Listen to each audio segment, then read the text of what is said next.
J'aime particulièrement ce cantique-là, qu'on a chanté là, le feu là. J'aime ce cantique, mais parce qu'il exprime quelque chose qui est tellement profond. Il exprime quelque chose que je trouve tellement profond et qui suscite aussi ce que je disais tout à l'heure. Dans cette notion de, vous savez, d'habitude, on est habitué à Dieu. Moi, je me réjouis, honnêtement, je me réjouis et je donne gloire à Dieu quand je regarde à mon parcours de marche, je parle là de mon parcours avec Jésus, de ma marche avec Jésus. Je me réjouis qu'après une bonne vingtaine d'années, encore aujourd'hui, j'ai toujours le feu. Et je donne gloire à Dieu pour ça. Je donne gloire à Dieu pour ça. Parce que ce feu-là, s'il s'éteint, on n'est plus rien. Vous comprenez ce que je veux dire? Et je peux avoir ce feu parce que je garde à l'esprit ce qu'elle dit, cette jeune dame. J'aime ce qu'elle dit parce qu'elle dit, écoutez, elle dit car, en fait elle parle à quelqu'un. Elle dit, tu te demandes pourquoi je loue Jésus. Mais si je t'explique, tu comprendras que je viens de le louer. Elle dit, car, moi, je n'étais rien. Je ne sais pas si on est conscient de ça en fait. Je ne sais pas, moi, à chaque fois que je parle de ça, j'en ai les larmes aux yeux. Ça me touche tellement, parce que je n'étais rien. Et je sais, il faut qu'on garde ça à l'esprit. On n'était rien. Peut-être qu'on comptait pour le monde. Mais avec ce qu'on était pour le monde, on serait mort. Et rien d'autre. On n'était rien. Alors peut-être que même moi, je considérais que j'étais quelqu'un pour le monde à l'époque. J'étais quelque chose pour le monde. J'avais une réputation. J'avais des choses pour lesquelles je pouvais me glorifier. Mais quand j'ai croisé Jésus, j'ai compris que je n'étais rien. Ma vie a vraiment commencé. J'ai compris que j'étais en train de mourir en fait. Et je me rends compte que je n'étais rien. Je n'étais rien. Je n'avais rien. Donc quand j'entends ça, vous savez, je ne sais pas, mais quand je dis ça, c'est quelque chose qui vient du plus profond de mon cœur en fait. Je n'avais rien. Je n'étais rien. Je n'avais rien, j'étais sans valeur. Et pendant que j'étais comme ça, Jésus, qui est au-delà de tout, il m'a regardé. Il m'a pris. Elle dit, il m'a lavé. Vous comprenez? Il m'a lavé. C'est-à-dire qu'il a pris son sang. Comme un bébé, vous savez quand on lave un bébé. Il a dit, tu n'as pas de valeur? Viens, je t'en donner. Tu es pourri? Viens, je te redonner de la valeur. Viens, viens. Il m'a lavé avec son sang. Il m'a lavé avec son sang. Il a enlevé toutes mes fautes. Il a enlevé mes péchés. Il a enlevé mes plaies. Il a enlevé mes blessures. Il a tout enlevé. Il m'a redonné de la valeur. Et quand elle... En fait, pour moi, c'est une succession qui est tellement logique. Quand je pense à ça, c'est ce qu'elle dit. Je n'étais rien, je n'avais rien, mais il m'a lavé avec son sang. Et à cause de ça, je ne peux pas me taire. C'est-à-dire, c'est impossible. Je ne peux pas me taire. Donc, en vérité, je suis en train de dire que quelqu'un qui se tait, qui n'a pas ce feu, ne sait pas qu'il n'avait rien, ne sait pas qu'il n'était rien, et ne croit pas que Jésus l'a vraiment lavé.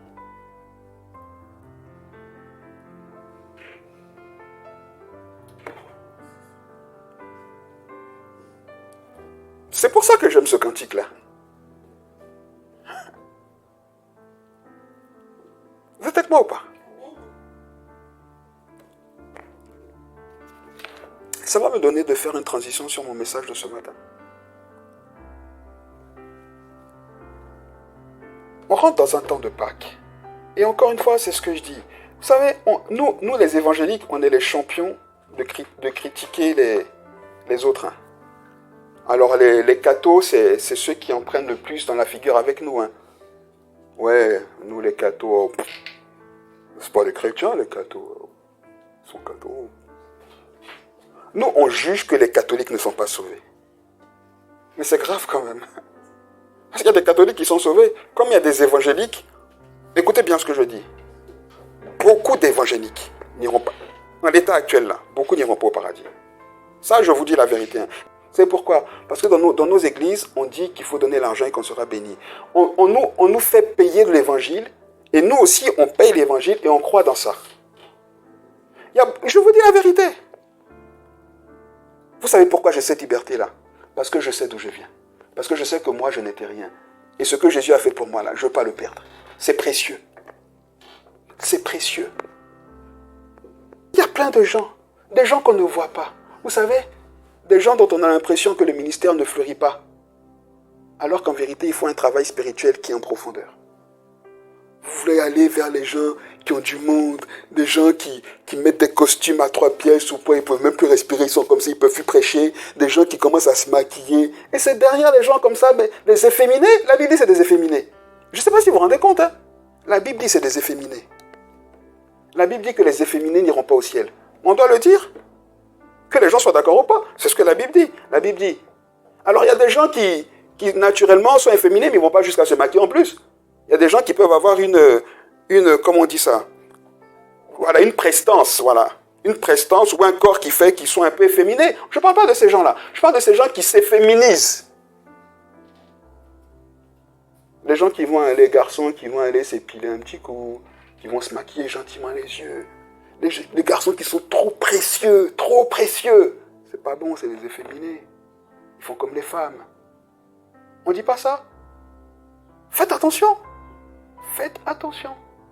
Donc nous, on est là, on est toujours à critiquer les cathos. Ouais, que les cathos ne sont pas sauvés et tout. Mais attention. On va marcher comme ça, là. On aura 2 files. Hein. La file de ceux qui vont au paradis. Et puis la file. On va tous passer au même tribunal. Oui. On va tous passer au même tribunal. Mais quand moi je vais passer au tribunal, peut-être qu'Anissa sera devant là-bas. Ou peut-être derrière, j'en sais rien. Mais je ne pourrais pas dire, Seigneur, rappelle-toi, on était ensemble. Non, c'est fini, je ne peux plus plaider. On plaide ici. Et quand on va passer cette file-là, après le jugement, on sera séparés. Il y aura 2 files. Il y aura la file de ceux qui vont au paradis et la file de ceux qui vont en enfer. Faisons attention. Faisons attention. Et on sera surpris que tous ces gens qui ont pignon sur rue et qu'on écoute à tout va là, beaucoup seront dans la ligne de ceux qui vont en enfer. Parce qu'ils vendent un évangile qui n'est pas l'évangile. Faisons attention. Je vous le dis, hein. Je vous le dis. Et moi, je ne prêche pas pour ma paroisse, mais j'ai la prétention de tout faire pour prêcher un évangile qui est juste. Parce que mon évangile, là, il concerne Jésus. Qui est mort, qui est enseveli, qui est ressuscité, qui est monté au ciel et qui reviendra. Il ne faut pas oublier ces dernières parties-là. Et qui reviendra. C'est ça.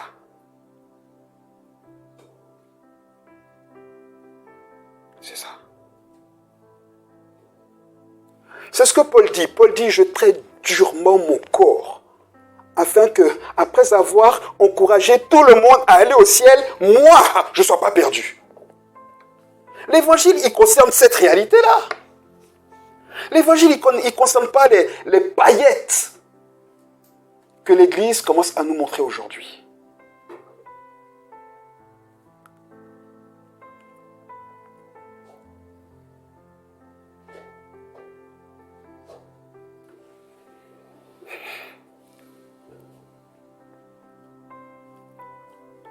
L'évangile concerne des gens qui remontent les manches et qui pêchent. Et qui pêchent. Parce que pour qu'une âme se tourne vers Jésus, c'est pas comme ça. Ça prend du temps. Dans la prière, dans l'enseignement de la parole, dans la compréhension de la parole, dans la révélation de la parole, ça prend du temps. Écoutez, cette semaine-là, j'ai à cœur qu'on la vive avec un thème. Et ce thème, il est tiré de la lettre de Paul aux Philippiens, au chapitre 3, verset 10. Et là-bas, Paul dit, moi, Paul, quand je n'étais pas croyant, j'étais quelqu'un. J'avais une réputation. J'avais des choses pour me glorifier. Et d'ailleurs, dans le monde, tout le monde me glorifiait. Il dit, moi, Paul, quand la foule a voulu tuer Étienne, moi j'étais le chef. Moi je regardais. Et tous mes petits, c'est eux qui lapidaient Étienne. Et quand je disais stop, ils arrêtaient. Quand je disais allez-y, ils y allaient. Moi Paul, j'allais chez les gouverneurs là-bas. Je leur disais donnez-moi des lettres, je vais persécuter les chrétiens. Et tout le monde disait wow, Paul il fait un travail extraordinaire. Vous comprenez ce que je veux dire? Paul était quelqu'un. Dans le monde, il était populaire, voilà, comme disent les jeunes. Il était populaire, tout le monde parlait de Paul. Tout le monde disait, mais Paul, waouh, mais en plus il était élève de Gamaliel, et puis hey, c'est un hébreu, regardez ce qu'il dit. Attendez, on va vite regarder, vite fait dans Philippiens 3, je vais vite relire ici, on va voir. Voilà, il dit, je suis dans Philippiens 3, si vous voulez le prendre rapidement avec moi. Paul dit, moi aussi cependant, j'aurais sujet de mettre ma confiance en la chair. Il dit, si quelqu'un autre croit pouvoir se confier en la chair, il dit, je le prie bien davantage. Il dit, si tu penses que tu es populaire, si tu penses que tu es quelqu'un, que tu as été... En fait, Paul dit, si tu penses que tu as été une star, là, moi, j'étais plus star que toi, en fait. Si tu penses que tu avais une réputation, si tu avais de quoi te glorifier, moi, je peux plus que toi. Vous comprenez? Et il dit, moi, j'étais circoncis le 8e jour, de la race d'Israël, de la tribu de Benjamin, hébreu né d'hébreu. Et c'est ce que les gens disaient de Paul. Mais Paul, circoncis le 8e jour. Ouais, mais il est de la famille de la tribu de Benjamin. Paul, c'est Gamaliel qui l'a formé. Paul, c'est Paul. Vous comprenez? Au verset 7, il y a une bascule là. Il dit, mais ces choses qui avaient pour moi de la valeur, ces choses qui étaient quelque chose, ces choses que malheureusement encore aujourd'hui, et plus que jamais aujourd'hui, les chrétiens recherchent dans l'Église. C'est ça que les chrétiens recherchent dans l'Église aujourd'hui. C'est ça le problème. Ils ont échoué dans le monde, ils veulent venir trouver la gloire dans l'Église. Mais pourquoi on veut venir chercher ces choses-là dans l'Église? Elles n'ont rien à faire dans l'Église. Paul dit, toutes ces choses-là, qui étaient quelque chose pour moi dans le monde, quand j'ai rencontré Jésus, je les ai vus comme de la boue. Je les ai vus comme de la boue. Et Paul dit, pour pouvoir connaître Christ, regardez, il dit, je les ai rejetés afin de. C'est ce qu'il dit. Il dit, j'y ai renoncé afin. On peut le lire. Verset 8, verset 7, il dit, mais ces choses qui étaient pour moi des gains. Vous comprenez? Ces choses qui étaient pour moi quelque chose. Ces choses qui avaient pour moi de la valeur. Ces choses qui faisaient qu'on me regardait, qu'on me valorisait, qui faisaient que mes amis me valorisaient. Bon, maintenant, on cherche quoi? Que nos amis, nos familles nous donnent de la valeur? C'est ça qu'on cherche dans l'Église? On veut être valorisé en fonction du regard des gens du monde. En fonction du regard des gens du monde. Mais quel malheur! Mais c'est grave! Car je n'étais rien, je n'avais rien. Mais nous, on est quelque chose, on a quelque chose. Et ce quelque chose qu'on est, c'est les gens du monde qui disent, c'est ce que tu es là, ce que tu as là, qui est quelque chose. Vous comprenez?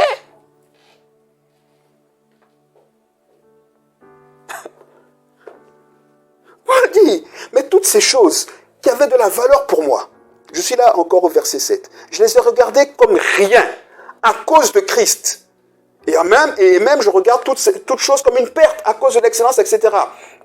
Et au verset 10, justement, il dit, je vois toutes ces choses comme de la boue, comme une perte. J'y renonce. Pourquoi? Afin de pouvoir connaître Christ. Ça veut dire que Paul dit, il comprend et il nous dit que si on voit ces choses-là comme quelque chose, on ne peut même pas connaître Christ. Et vous croyez que toutes ces superstars évangéliques-là, ils vont aller au ciel?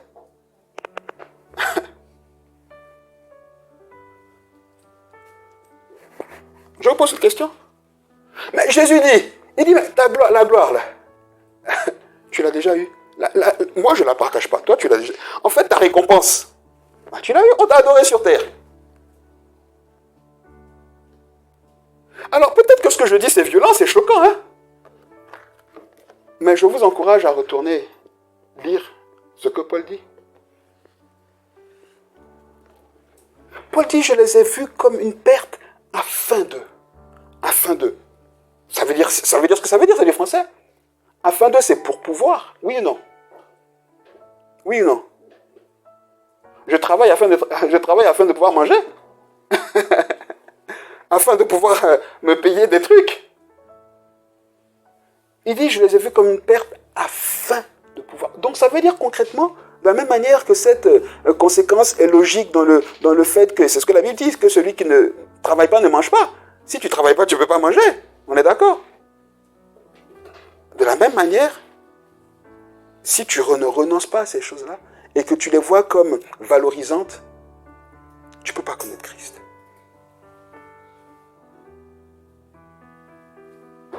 C'est dur ou ça va? Mais vous savez, en fait, c'est parce que c'est cet évangile-là qu'on prêche que beaucoup ne veulent pas, parce qu'ils ne veulent pas entendre ça. Mais tu nous dis quoi, toi? C'est bon, là. Ils ne veulent pas entendre ça.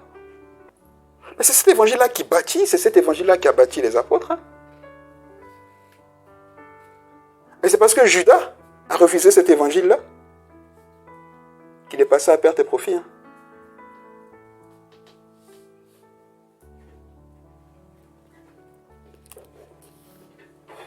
Ok. J'ai donc vraiment à cœur de placer cette semaine-là sous ce thème qui est connaître Christ. Mais connaître la puissance de la résurrection. La puissance de la résurrection.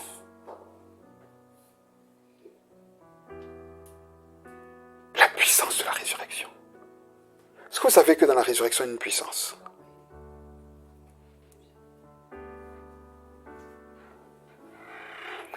Paul dit qu'il a renoncé à tout afin de connaître ça, afin d'expérimenter cette puissance. Nous, on est conscient qu'il y a une puissance dedans? Dans la résurrection? On est conscient? Est-ce qu'on veut l'expérimenter? Est-ce qu'on fait tout pour l'expérimenter? Est-ce qu'on fait déjà tout pour comprendre ce que c'est cette puissance? Paul dit, afin de connaître Christ et la puissance de sa résurrection. Il ne s'arrête pas là. Il dit ensuite, la puissance de sa résurrection et la communion de ses souffrances. Mais ça, il ne faut juste pas dire ça à l'église. À l'église, il faut s'arrêter à la puissance de sa résurrection. Là encore, ça va. La puissance de la résurrection. Mais où on communie aux souffrances? Non, souffrir, pourquoi?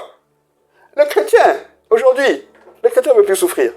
Et vous savez pourquoi je suis en colère contre cet évangile? Je vais vous dire. Parce que moi, j'avais tellement peur de souffrir que quand je me suis converti, j'étais convaincu que c'était le moyen de ne plus souffrir. Oui, mais ma femme, elle peut témoigner. Moi, je m'enflammais. Je dis, moi, chrétien, je suis trop consacré. Le Seigneur va me garder, je suis son fils. Je ne vais jamais connaître la souffrance. 10 000 tomberont à ma droite, 10 000 à mon côté, je ne serai jamais à terre. Dieu dit, petit, calme-toi. Tu vas connaître la puissance de ma résurrection, oui. Il faut que tu communies aussi à mes souffrances. C'est ça. Mais Jésus a souffert sur terre, oui ou non? Jésus a vécu des injustices sur terre, oui ou non? Jésus a été harcelé sur terre, oui ou non? Même ses frères lui ont dit, mais toi tu te prends pour qui? Tu veux qu'on te voie, tu dis que tu es le maître, mais donc va à Jérusalem pour qu'on te voie. Tu es là, il dit va à Jérusalem, tout le monde est là-bas, va te révéler. Vous vous rappelez ou pas? Jésus a dit, mon heure n'est pas arrivée. Ses frères se moquaient de lui, les Jacques là. Docteur Jacques, qui écrit la Bible, qui parle maintenant des souffrances, des persécutions. Il se moquait de Jésus. Jude, il se moquait de Jésus. Ouais, pas attends. Tu te prends pour je sais pas quoi là. Mais vas-y, monte alors à Jérusalem. Jésus se taisait. Il n'a pas souffert. Jésus, moi je pense que ça devait être un garçon génial, mais il devait avoir une part de mystère. Et oui, parce qu'il est le mystère incarné. Donc vous pensez que Jésus, quand il était jeune, les gens ne le trouvaient pas bizarre? Il a souffert sur terre. Il a souffert. S'il était vraiment un homme, c'est qu'il a souffert. S'il était vraiment un homme, et je le répète, c'est qu'il est tombé malade. S'il a eu faim, c'est qu'il est tombé malade. Parce que quelqu'un qui ne tombe jamais malade, c'est pas un homme. On est d'accord ou pas? Mais vous savez que moi j'écris dans cet évangile-là. Moi j'ai lu des livres que je ne recommande même plus. Je ne vais même pas vous les dire pour ne même pas que vous soyez tentés d'aller les lire. J'ai lu des livres de prédicateurs qui sont des références dans nos milieux, là. Dans nos milieux. Mais je ne vais pas en dire trop parce que sinon vous allez penser que je... Mais j'ai lu des bouquins, j'étais convaincu. Le gars, il dit dans son livre, il dit que lui, il peut jamais tomber malade. Il était malade, en fait. C'est un gars qui était malade. Il est mort, hein, ça fait un moment. Il était malade. Jeune, il était malade. Il a une maladie grave. Il était visité par Dieu, le Seigneur l'a guéri. Alléluia! Ça, c'est la puissance de la résurrection. Oui, ça, c'est la puissance de la résurrection. Il était guéri. Et quand il était guéri, il s'est converti, il s'est engagé pour le Seigneur. Et il a dit, parce que lui, il est habité et qu'il expérimente la puissance de la résurrection, il ne peut plus tomber malade. C'est-à-dire, il domine tellement la maladie qu'il ne peut plus jamais tomber malade. Il dit, la seule fois ou les seules raisons qui peuvent faire qu'il est malade, c'est que par exemple, il fait très froid et puis il sort en petit t-shirt et là il prend froid. Mais sinon, la maladie ne peut plus l'atteindre. Mais quand je lisais ça, vous n'avez pas idée à l'époque, j'étais un fou furieux. Je disais, Seigneur, moi, maladie, jamais. Moi, je domine la maladie, jamais. Mais vous imaginez, si j'étais resté dans un évangile comme ça, le jour où le médecin nous a appelés pour diagnostiquer Elijah, j'aurais craché sur Dieu. Vous comprenez? J'aurais craché sur Dieu. J'allais dire, tu es un menteur. J'allais dire, tu es un menteur. Comment tu peux dire des choses comme ça? Moi, mon fils est malade. Moi, mon fils. C'est ce que j'allais lui dire.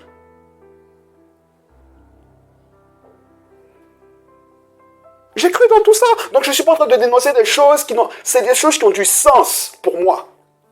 Tout ce qu'ils ont fait là, j'ai fait. J'ai fait.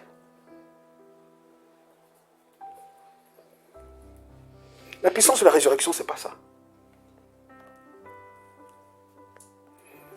C'est pas ça. La puissance de la résurrection, elle concerne la réalité que Jésus est venu sur terre. On est d'accord. Dieu s'est fait homme. Il a marché sur la terre. Mais, ce qu'on oublie, c'est qu'il était tenté. Il a été tenté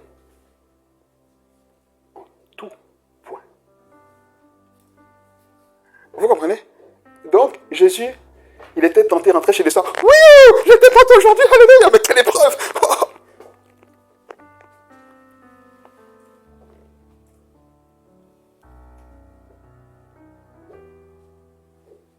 Vous croyez que Jésus, sur terre, homme, n'a pas eu envie de quitter cette terre comme nous des fois? On est angoissé, on est tellement stressé, on est dépressif. Comme Élie. À dire, mais c'est quoi ce bazar? Bah, allez, c'est bon. Jésus n'a pas... Il a voulu dire... Vous pensez qu'il n'a pas dit ça? Bon, parce que l'idée pour Jésus, c'est que quand il voit la terre, c'est comme un livre, hein, ou même comme un papier. Vous savez? Il dit, allez, tu sais quoi? On remballe tout ça.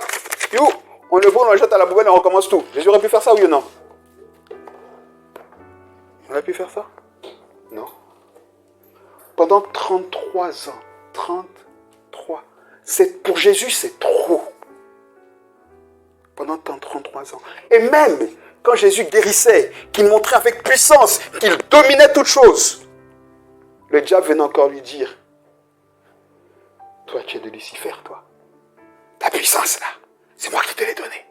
Et les hommes le lui disaient. Les pharisiens s'opposaient à lui. Tu te prends pour qui? On va te tuer, toi, on va te tuer. Mais vous imaginez? Vous croyez que Jésus, la tentation de Jésus, elle est sans mesure par rapport à ce que nous on vit. Sans mesure. Donc il est venu, il a marché sur terre, il était tenté en tout point. Et il était assassiné injustement, violemment. Vous vous rendez compte ou pas? Est-ce que ça vous comprenez? Et vous voulez que moi je sois une star? Et que je prêche qu'il faut qu'on soit des stars? Qu'on soit visible, nous? C'est ça l'évangile? Je suis désolé. La seule star, c'est Jésus. Parce que lui, il a payé le prix. Moi, j'ai payé quel prix? Nous, on a payé quel prix? Nous, on doit courir même. C'est pour ça que Paul dit, j'aimerais, je désire communier à tes souffrances. C'est un privilège pour moi que de souffrir pour toi. Mais nous, les chrétiens d'aujourd'hui, non. La puissance de la résurrection, elle nous donne la capacité de se réjouir, de communier aux souffrances de Jésus. C'est ça. Vous savez, c'est pas ce qu'on entend aujourd'hui, les gens qui prennent des positions qui n'ont pas de sens, et puis après ils vont engager Dieu pour dire oui, de toutes les façons, je suis persécuté, je souffre parce que je suis un chrétien. Non, tu souffres parce que tes prises de position n'ont pas de sens. Je ne parle pas de ça. Je parle de gens qui sont consacrés, de gens qui vivent pour Jésus, de gens qui donnent leur vie à Jésus, de gens qui sont vraiment engagés pour le Seigneur et qui voient le monde des ténèbres venir s'opposer à eux et qui résistent. C'est de ça que je parle. C'est clair ou pas? C'est de ça que je parle. Donc oui, la puissance de la résurrection, elle est là aussi pour ça. Parce que c'est ce que Jésus a vécu. Et laissez-moi finir avec cette pensée. Écoutez-moi bien. S'il vous plaît, ce que je dis là, c'est important. Aujourd'hui, plus que jamais, les gens, on doit les regarder dans les yeux. Hein?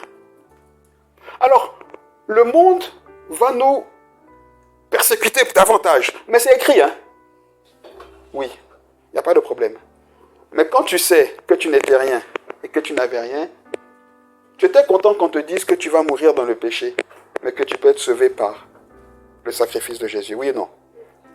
Donc s'il vous plaît, quand vous allez parler de l'évangile à quelqu'un, prêchez-lui l'évangile. L'évangile, c'est pas si tu viens à l'église, bah Dieu, tu sais, il va te guérir. Oui, il peut te guérir. C'est pas l'évangile. C'est pas l'évangile. Ça fait partie de l'évangile. Ça peut découler de l'évangile. Mais c'est pas l'évangile. C'est pas ça qui gagne quelqu'un. Il faut dire aux gens, vous comprenez ce que je dis, il faut dire aux gens, écoute, tu sais le problème que tu as là. Il est plus profond que tu ne le penses. Il vient du péché. Peut-être que tu ne comprends pas, mais viens, je t'explique le péché. Le péché, c'est une maladie qui a gangréné le monde entier, qui fait qu'on ne peut jamais aller au-delà de ce qu'on est capable de faire. Et pour y arriver, il faut la solution à ce mal-là, la solution à cette maladie-là. Il faut l'antidote. Et l'antidote, c'est la puissance de la résurrection.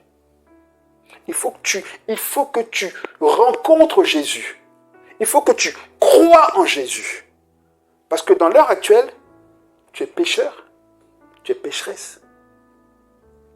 Et dites-leur bien, et tu peux très bien vivre sur terre, longtemps, en profitant de beaucoup de bonnes choses.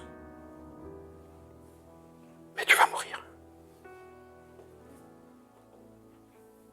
Est-ce que dire aux gens qui vont mourir, c'est méchant? C'est une réalité. Mais pourquoi on a peur de dire ça? Et même moi, quand je vous dis ça, je sens que vous êtes tendus. Mais on va mourir. Mais il faut le dire aux gens. Il faut leur dire, tu vas mourir une fois. Mais le problème, si cette mort est commune à nous tous, le plus grave, c'est qu'il y a une seconde mort que tu vas vivre si tu n'acceptes pas que Jésus est le Rédempteur du monde. S'il vous plaît, prêchez l'évangile. Je vous en supplie. Il ne faut pas essayer d'appâter les gens. Non, non. Il faut leur dire, il y a la vie, la mort. Décide-toi. Et je crois que vous avez bien compris que mon évangile, c'est celui-ci. J'en ai pas 15. Par contre, dans mon évangile, je crois que quand on choisit la vie et quand on s'efforce de marcher sur ce chemin-là, Dieu nous bénit. Oui. Parce que c'est un bon papa. Oui. C'est un bon papa. Mais c'est un bon papa dans tous les sens. Encore, bon, je vais m'arrêter ici. Ok. Que Dieu vous bénisse.